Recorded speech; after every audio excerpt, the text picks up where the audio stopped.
Today you're going to be completing an oil pastel worksheet. For this worksheet, we are going to be practicing several oil pastel techniques that you may want to include in your drawing. To complete this worksheet, you will need the worksheet that's inside your sketchbook, a set of oil pastels, a paper towel, and a paper clip. The first technique that we're going to practice is heavy pressure blending. For this, you will need 2 pastels. Try to choose 2 colors that you want to mix together. You're going to fill the entire box using heavy pressure so that you're getting opaque coverage with your first color. Then over top of that, you're going to go in with your second color with heavy pressure once again and see how those two mix and what kind of color you get from blending those 2 colors together. Secondly, we're going to be doing a light pressure blending. For this, we're going to choose another 2 colors, but instead of going in with a heavy pressure, we're going to create several layers of color covering the entire box.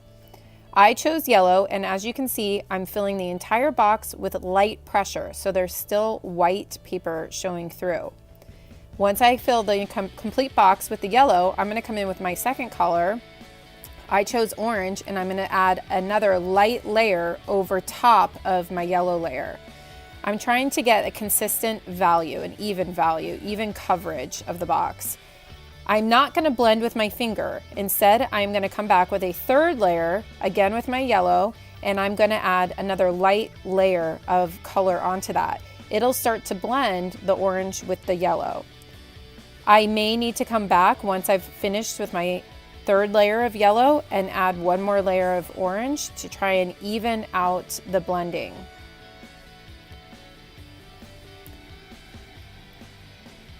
As you can see, it takes several layers of the yellow and the orange on top of each other to get a nice even consistency and well blended look.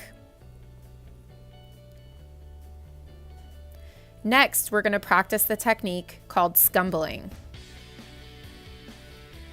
For scumbling, I'm going to choose 3 colors. I'm going to go in a random direction, using light pressure, and fill the entire box. When I'm done with that, I'm going to go in with my second color and I'm going to add another layer also in a random direction to start getting more coverage. Scumbling is going to give you a more textured look. I'm going to add a third color of my scumbling. Every layer that I'm adding is filling in the paper, so I'm getting an opaque finish. And then finally, I'm adding some black for contrast on top.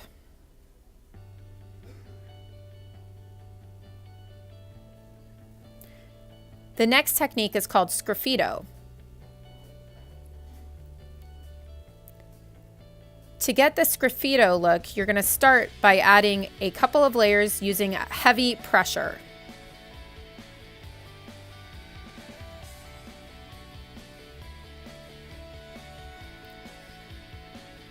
Right on top of my green, I'm adding another layer of blue using, again, heavy pressure with my oil pastel. Once I've completed my blue layer, I'm going to cover both of those layers with a layer of black to create contrast. After my black layer is complete, I'm going to use a paper clip and I'm going to scratch away at the top layers of my oil pastel, revealing the colors that were underneath. This is also going to give you a textured look.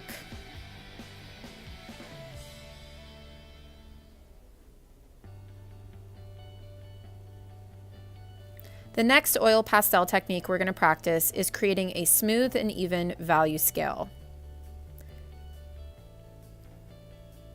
To complete this section, you are going to need 4 oil pastels: white, a light value of a color, a darker value of the same color, and black.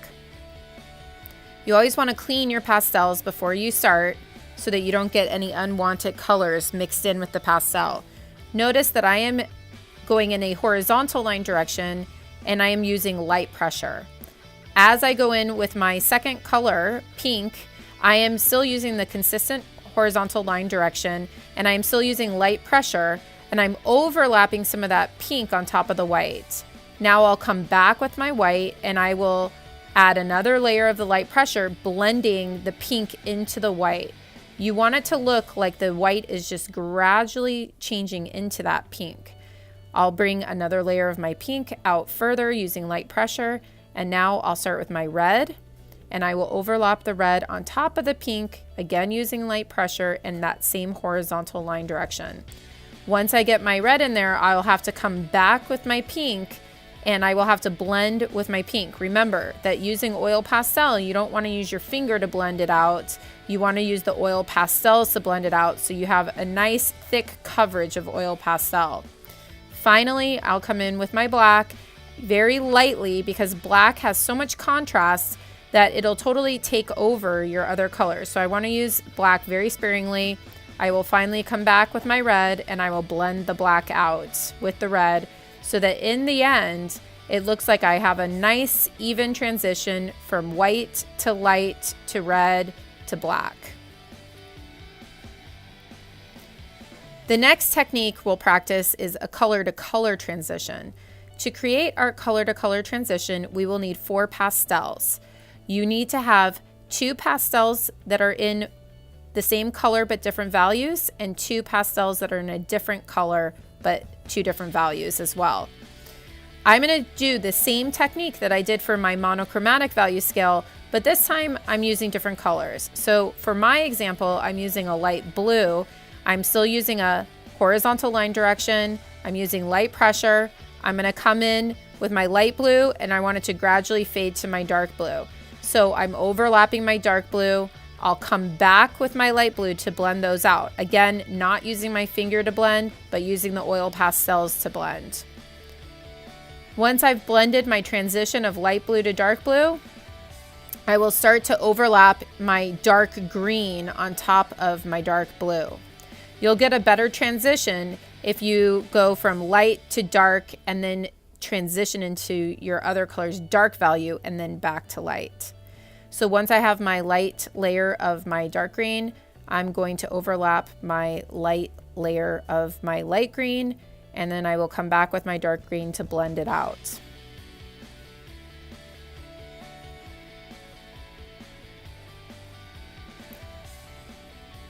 The next technique is making a tint, and a tint is when you want to make a color lighter. So you're going to need 2 pastels, you're going to need white and whatever color you want to mix with the white to make it lighter. I'm going to start with a light layer of my white using, again, light pressure, and then I'm going to take the color that I want to make lighter and I'm going to add a light layer or a light pressure layer over top of my white.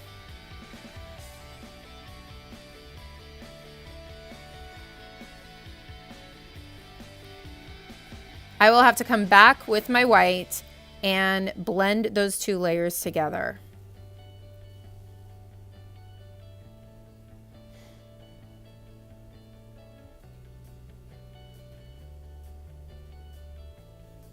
If you want to darken a color, that is making a shade. That'll be the next thing that we practice.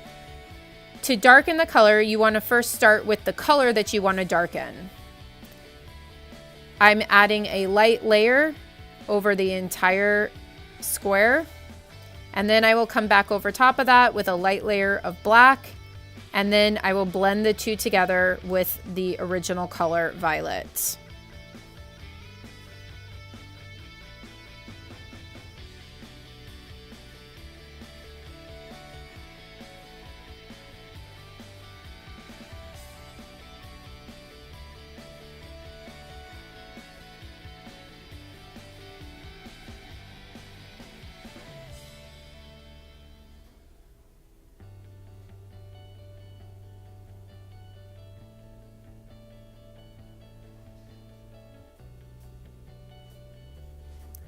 The last thing that we want to practice is playing around with the intensity of our colors. To create more intense contrasts, you're going to use complementary colors. The more you mix the complementary colors together, the less contrast or the less intense your color is going to be. So we're going to practice the different levels of intensity by switching or fading our complementary colors into one another. For our first example, we'll blend red and green together. I'm starting with a light pressure layer of red. I'm overlapping it in the middle with my green, and I'm coming back and blending my pastels together with the complementary color. As you can see, when you mix complementary colors together, you get a neutral.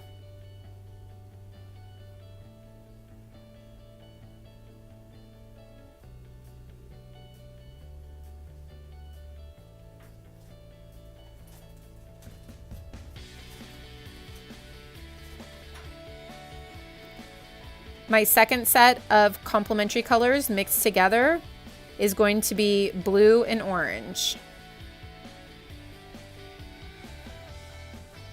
And finally, I will end with yellow and violet.